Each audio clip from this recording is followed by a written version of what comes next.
එදා දවසම තිබුණේ මහා මූසල පාළුවක්. අහස කළු කරලා තිබුණත් හරියට වැස්සක් වැටුණේ නෑ. හිතට දැනුනේ පුදුම කාන්සියක්. ඔෆිස් එකේ වැඩ ඉවර වෙලා මම බෝඩිමට එන්න හැදුවත් මේ පාළු ගතිය නිසාම මට හිතුනේ කොහේ හරි යන්න. එකපාරටම මට මතක් වුණේ නිමේෂව. නිමේෂ කියන්නේ මගේ පොඩි කාලේ ඉඳන්ම යාළුවා. නිමේෂ තනියම හිටියේ එයාගේ ඇනෙක්ස් එකේ. මම ෆෝන් එක අරන් එයාට කෝල් එකක් ගත්තා. "හලෝ නිමේෂා, මොකද කරන්නේ?" "මොකුත් නෑ බා, මේ ටීවී එක දාගෙන නිකන් ඉන්නවා." "ඇයි?" "නෑ බා, මට අද මාර බෝරින්. මම එන්නද ඔය පැත්තේ?" වරින් හැබැයි තව යාළුවෙක් ඉන්නවා. උඹ දන්න කෙනෙක් නෙවෙයි. අවුලක් නෑනේ." "අවුලක් නෑ, මම එන්නම්." මම බයික් එක ස්ටාර්ට් කරගෙන නිමේෂගේ ගෙවල් පැත්තට ගියා. යනකොට හීනියට පොදයක් වැටෙන්න පටන් ගන්න තිබුණා.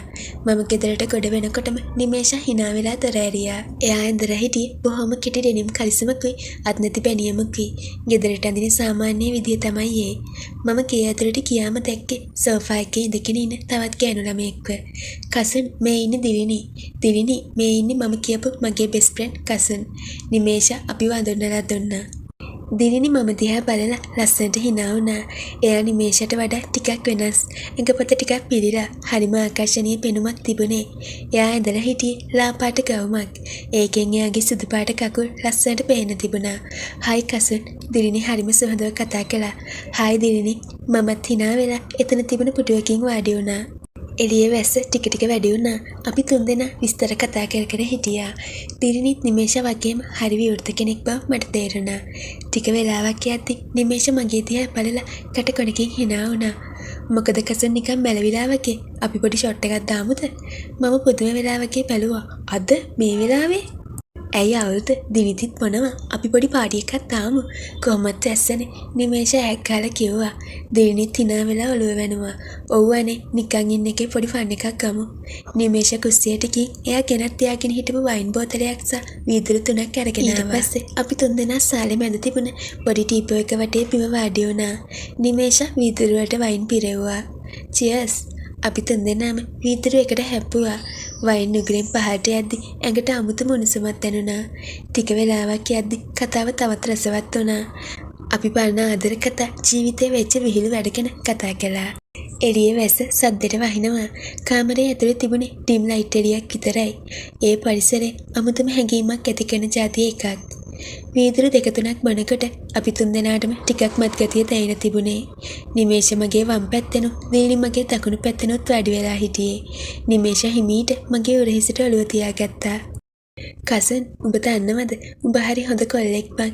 මට වෙලාවකට හිතෙනවා ඇයි අපි මෙච්චර යාළුවෝ විතරක් උනේ කියලා." නිමේෂ වෙරි මරක ඇති වගේ කිව්වා. මම hina වුණා. "ඇයි දැන් නරකද?" මේ වෙලාවේ දිලිනි මගේ දිහා බලන් හිටි අමුතු බැල්මකින්. එයාගේ ඇස්වල තිබුණේ ආරාධනාවක් වගේ දෙයක්. එයා හිමීට මගේ දකුණු අතේ ඇඟිලි පටලව ගත්තා. "නිමේෂ විතරක් නෙවෙයි කසන්, මටත් හිතෙනවා ඔයා වගේ කෙනෙක් මටත් මුණ ගැහුණා නම් කියලා." දිලිනිගේ කටහඬ හරිම සරාගී විදියට ඇහුනේ. දැන් මට තේරුණා වැඩේ යන තැන. මත් අතරයි වැහිබර සීතලයි මේ තරුණ ගෑනු ළමයි දෙන්නගේ පාසයි මාව අවුස්සලා තිබුණේ. මම එක් අතකින් නිමේෂගේ ඉනවටේ අත දැම්මා. අනිත් අතින් දිලිනිගේ අත තදින් ඇල්ලගත්තා. "ඉතින් අපි තුන්දෙනාම මෙතන ඉන්නවනේ." මම හිමීට මිමිනුවා. නිමේෂ ඔළුව උස්සලා මගේ මූණ දිහා බැලුවා. එයාගේ ඇස් රතු වෙලා තිබුණත් ඒ ඇස්වල තිබුණේ දැඩි ආශාවක්. "උඹට ෂුවර්ද?" "මට අවුලක් නෑ. ඔයාලට අවුලක් නැත්නම්." මම කිව්වා. දිලිනි මගේ උරහිසට හේතු වුණා. "මට කොහොමත් අවුලක් නෑ. මට ඕනේ සතුටින් ඉන්න විතරයි." නිමේෂ එක පාටම නැගිට්ටා. "එහෙනම් යමු කාමරේට. මෙතන සාලේ හරි නෑනේ." නිමේෂ මගේ අතින් ඇදගෙන නැගිට්ටෙව්වා. දිලිනිත් අපිත් එක්කම නැගිට්ටා. අපි තුන්දෙනාම එකිනෙකාට තුරුල් වෙලා වගේ නිමේෂගේ නිදන කාමරයට ගියා. කාමරේ ඇතුලේ AC එක දාලා තිබුණ නිසා හොඳටම සීතලයි. නිමේෂ කාමරේ ලයිට් එක ඔෆ් කරලා පොඩි බෙඩ්සයිඩ් ලෑම්ප් එක විතරක් දැම්මා. මුළු කාමරේම රන්වන් පාට එළියකින් පිරලා ගියා. නිමේෂ ගිහින් ඇඳ උඩින් වාඩි වුණා. "එන්න." එයා මට කතා කළා. මම ගිහින් ඇඳ මැද්දෙන් වාඩි වුණා. දිලිනි ඇවිත් මගේ අනිත් පැත්තෙන් වාඩි වුණා. දැන් මම මැද දෙපැත්තේ සුරකනියෝ දෙන්නෙක් වගේ එයාලා ඉන්නවා. මම හෙමි නිමේෂගේ මූණට ලං වුණා. එයා ඇස් පියාගෙන ආදරේ විඳින්න සැලසුණා. ඒ හාදුව හරිම උණුසුම්.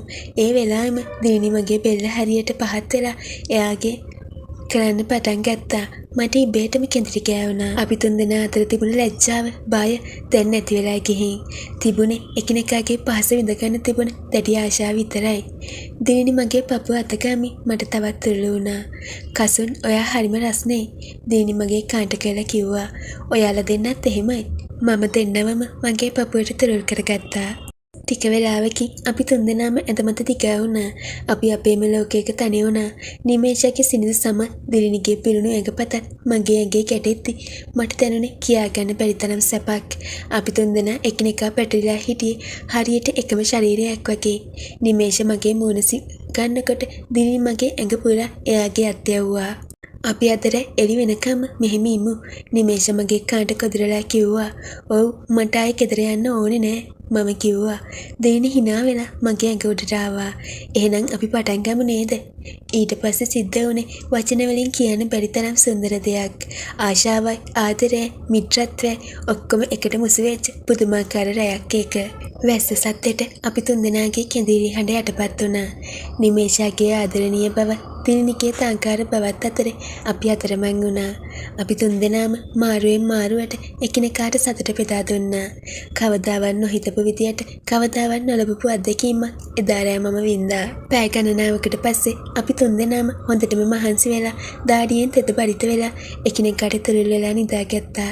නිමේෂ මගේ පපුව උඩ ඔළුව තියාගෙන හිටියා. දිලිනි මගේ බඩහරා අත දාගෙන හිටියා. මම සිවිරිම දිහා බලාගෙන කල්පනා කළා. ජීවිතය කියන්නේ හරි පුදුම දෙයක්. සමහර වෙලාවට අපි නොහිතන වෙලාවක නොහිතන විදියට අපිට ලොකු සතුටක් ලැබෙනවා. Thank you කසු. නිමේෂ නින්ද අතරින් වගේ මිමිනුවා. Good night darlings. මම දෙන්නගෙම නාලට හාද්දක් දුන්නා. එදා රෑ ඒ විදියට කෙවිලා ගියේ අපි තුන්දෙනාගේම හිතවල සදාකාලික මතකයක් ඉතුරු කරමින්. මේ වගේ කතා කියවන්න කැමති අය අපිව subscribe කරගෙන යන්න. මේ කතාව ලස්සනයි නම් like එකක් comment එකක් දාගෙන යන්න අමතක කරන්න එපා.